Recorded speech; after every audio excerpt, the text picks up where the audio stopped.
Do you know what one of Hollywood's biggest problems is right now?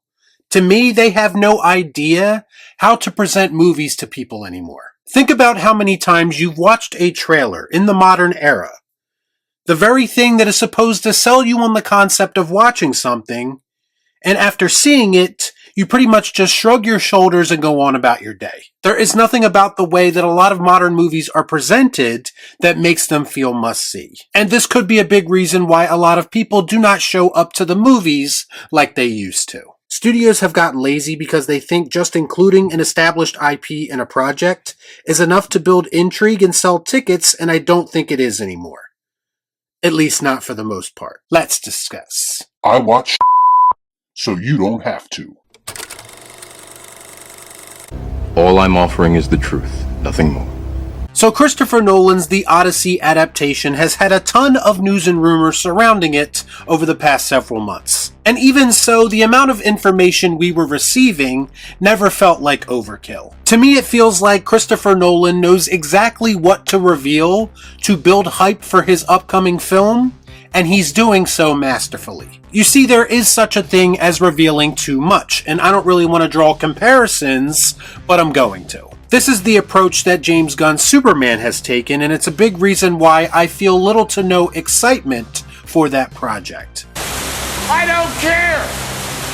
As it stands right now, I am infinitely more interested in a swords and sandals epic from Christopher Nolan than I am another Superman reboot. And to me, that has everything to do with the very different ways that these two movies are being presented to us. Now, before anyone says it, yes, I am aware that these two films aren't anywhere close to each other when it comes to how deep into production they are. But here's the thing. The Odyssey feels like it's putting its best foot forward based on the reveals we've gotten so far. I mean, they announced this massive ensemble cast that sounds both intriguing and yet somewhat unconventional. There are people in this cast that I don't even particularly like as actors, but because Christopher Nolan is involved, I'm willing to give it a chance.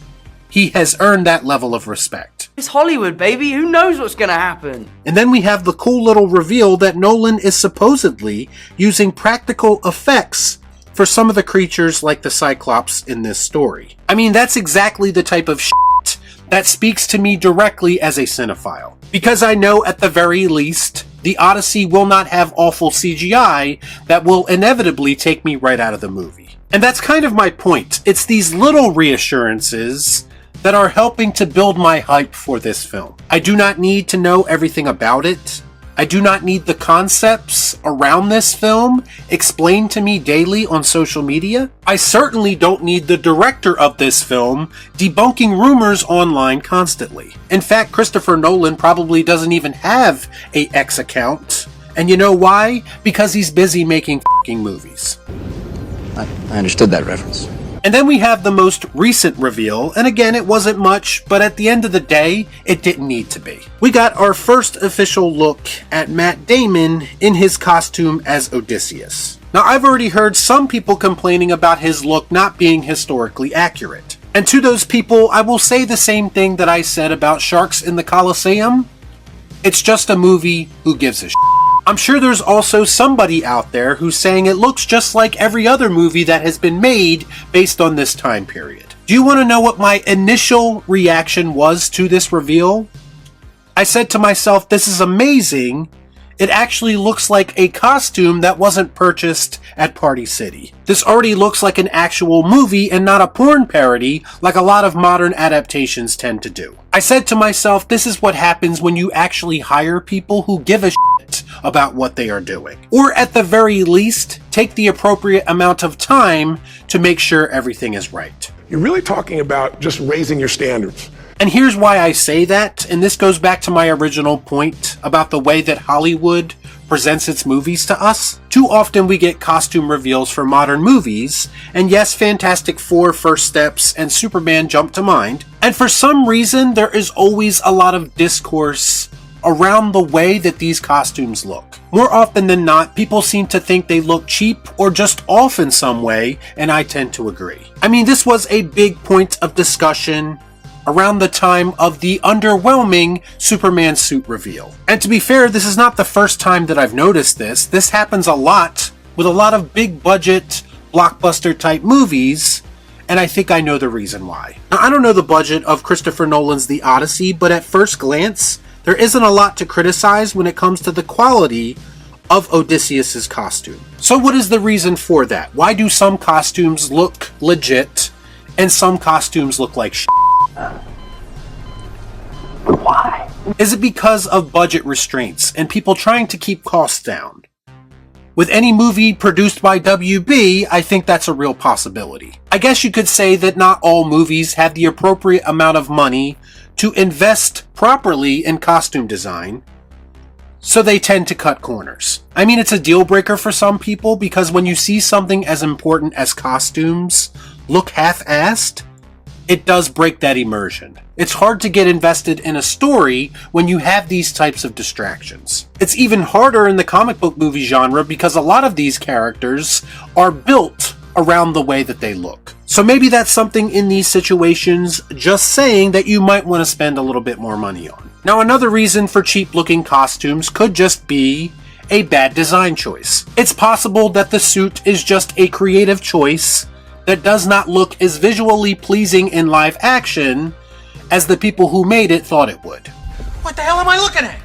When does this happen in the movie? And then there's the audience perception side of this conversation. And what I mean by that is, in some people's eyes, modern audiences, like myself, have just gotten too damn critical. I mean, everything is ultra scrutinized as we have unlimited information at our fingertips. I mean, some people think that you should just sit back, enjoy the ride, and don't think about things too much. But this, my friends, is a cop-out and the very definition of being a corporate apologist. Here's the reality of the situation, and this is what I firmly believe is going on here. I think it has everything to do with a lack of attention to detail. It's really that simple. Movies like Superman are typically on an accelerated production schedule. Sometimes they even have release dates before they even have a finished script. And I do believe this is a big reason why the comic book movie genre is collapsing right now.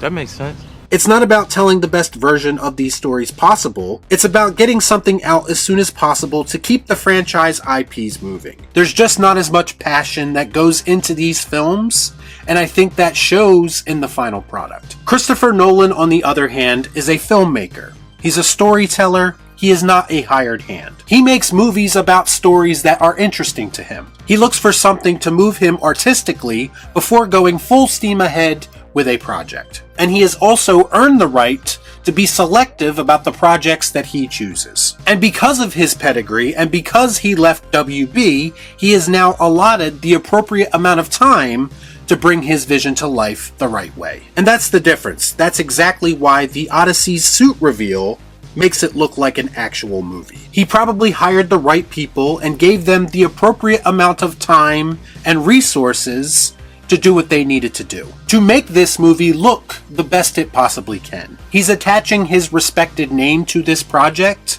and I think that means something to him. The weight of adapting an iconic story like this is not lost on him, and I think he is taking the responsibility seriously. And that, my friends, is going to make all the difference when we finally get to see the final product. It's true. And the most ironic part of all of this is, once again, Warner Brothers had Christopher Nolan in-house and they let him slip away because they have no concept of how to properly utilize and appreciate their talent. They let one of the best living filmmakers we have walk away, and they attach their cart to Marvel leftovers. And I do think that the difference is clear based on what information we have about these two movies already. Y'all be cool. Got on.